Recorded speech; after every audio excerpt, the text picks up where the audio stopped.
afternoon. Thanks for joining us here on 13 News at noon on this Monday. Dustin Grove here with meteorologist Sean Ash. How hot we gonna get? Let's go for another 90-degree day. Okay. And we're not far from it already. 88. Ooh, that's an early start. It's quick, partner. And yeah, if you were outside at all yesterday or the weekend, that's pretty much what you can expect today and tomorrow. Okay. So let's get right into it here. Weather network, camera network across central Indiana with temperatures. And there you have it, 88 in Indianapolis. We had back-to-back 90-degree days over the weekend. And this is going to be the third in a row. Tomorrow will be 4 straight as we tack it on here. These are the current temperatures, almost at 90 in Indianapolis and Kokomo and Peru. We've got a little batch of showers, rumbles of thunder. I'm just showing you this. This is where they're going to be. They're going to stay over the northwestern corner of the state. Real slight chance that we could have a pop-up here locally. Not going to completely rule it out, but we're only talking 10 or 20% chance despite how humid it is. Dew points near and above 70, and that's the air that you can wear outside. Heat stress index, it's in the caution range, and if you're not familiar with that, it's a combination of sun, wind, the humidity and temperature. And it basically, when you're in the yellow zone for every hour outside, recommend you get about a 15-minute break. That's what we're staring down here today. Our heat index in Indy right now is at 91. Plenty of sunshine with that slight storm chance. We'll let you know if we get any break here in the next 7 days ahead in the forecast. All right, we'll see you in a few, Sean. Thank you. To the headlines now. And today, the city of Indianapolis is set to move a homeless encampment out of Fountain Square. That's on the Near East Side. This is a story we've been following for weeks. It touches on crime, it touches on safety and the allocation of public resources to help those in need. But some city leaders are now worried about this move specifically. Our Anna Chalker explains why.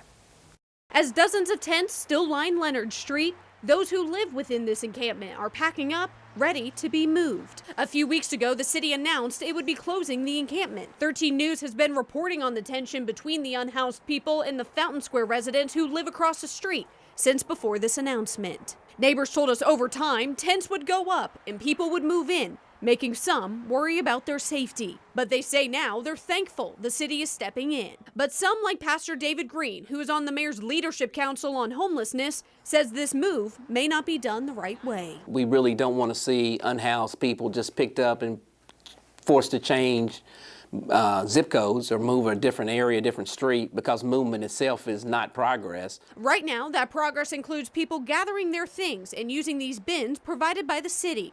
But Green says the focus should be more on where these people can go. The measure of our city is not by how fast or how quick we can close a camp, but can we get people safely from the streets to home? Can we be able to get people housed? That's the solution to the problem. A problem some hope the city doesn't rush for residents and the ones moving. In Indianapolis, Anna Chalker, 13 News. So we've asked the Office of Public Health and Safety what time that move will start. They didn't answer that question specifically, only saying that they will close the encampment sometime today. Our crews are there. So far that has not happened, but we'll stay at that encampment. We'll get more reaction from those nearby and any updates on the city's timeline just as soon as we get them. Meanwhile, this push to move unhoused people off the streets is also happening in our nation's capital. In fact, just this morning, President Trump announced his administration is removing homeless encampments from D.C. parks. He also says he's placing the Washington, D.C. Police Department under federal control and deploying the National Guard to make that city safer. It's all part of an effort, he says, to address homelessness and crime in D.C. You don't want to get mugged and raped and shot and killed. And you all know people and friends of yours that happened. And so you can be anything you want, but you want to have safety in the streets. You want to be able to leave your apartment or your house where you live and feel safe and go into a store to buy a newspaper or buy something. And you don't have that now. The mayor of D.C. says crime rates have actually dropped over the past 2 years. We'll continue to follow that developing story out of D.C. New this afternoon, we want to let you know about a water outage affecting a pretty significant part of the west side of Carmel. At this point, the city's utilities department hasn't said what caused that outage or how long people on the west side may be without it, but we do know crews are working right now to restore water. Again, this is on Carmel's west side. We'll update you just as soon as we learn more. Metro Police say a 32-year-old man has died after he was shot during a family disturbance on the east side.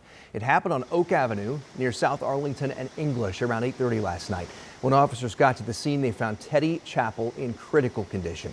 Chappell was rushed to the hospital where he died. Police say the suspected shooter is in custody.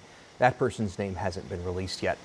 Also this afternoon, we're learning the name of a 39-year-old man stabbed to death on the Near East Side. It happened along State Avenue, north of Washington, around 7 last night. Police found Jesus Estrada in an alley. Medics rushed him to the hospital, but he didn't survive. Police say they believe this was an isolated incident. And a tragic discovery on the southwest side. Police tell us a 1-year-old boy was found dead in a pool. Officers were called to Barrett Avenue near Minnesota Street in South Belmont just before 10:30 yesterday morning. Officers believe a family member found the infant, Kavari Perkins, in the water, tried to take him to a hospital. The family member spotted an ambulance on Belmont. EMS then drove the baby to the hospital, but he died. An update now on a shooting in Carmel. Police say they have arrested 5 teenagers after a shooting Saturday night. Let's show you the scene here. This was at the Gramercy Apartments near 126th and Keystone. Investigators say an adult was shot, taken to the hospital. We learned one of the people arrested is 14 years old. The other 4 are 17, and all of them live in Carmel. The teens now face multiple charges, including robbery. There's no word right now on how the victim is doing. A final vote on changes to the city's curfew for kids ages 15 to 17 could come down today. That proposal comes after several incidents in Indy this summer, including a mass shooting on the 4th of July. Now, under this proposal, curfew on Friday and Saturday would move 2 hours earlier to 11 p.m. Sunday through Thursday's curfew would be 9 p.m. Kids would also not be allowed out before 5 a.m. 7 days a week. And we're expecting to learn how the mayor wants to pay for public safety today. Mayor Hogsett will officially unveil the city's proposed 2026 budget. According to city documents, public safety will again take the largest share. That segment would get more than $698 million. That's up more than 6% from last year.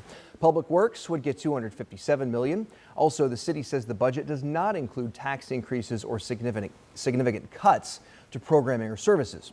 Mayor Hogsett says new financial pressures made this budget more difficult to craft. It has been tough this year with the cuts that have been made, but I think what will impress them is how vibrant and vital income tax, local option income tax is to having a fully funded, balanced budget. The Republican minority says they're going to go line by line to see if the plan matches community priorities, especially boosting road repair funds. Right now, the total budget amount is hovering around $1.7 billion.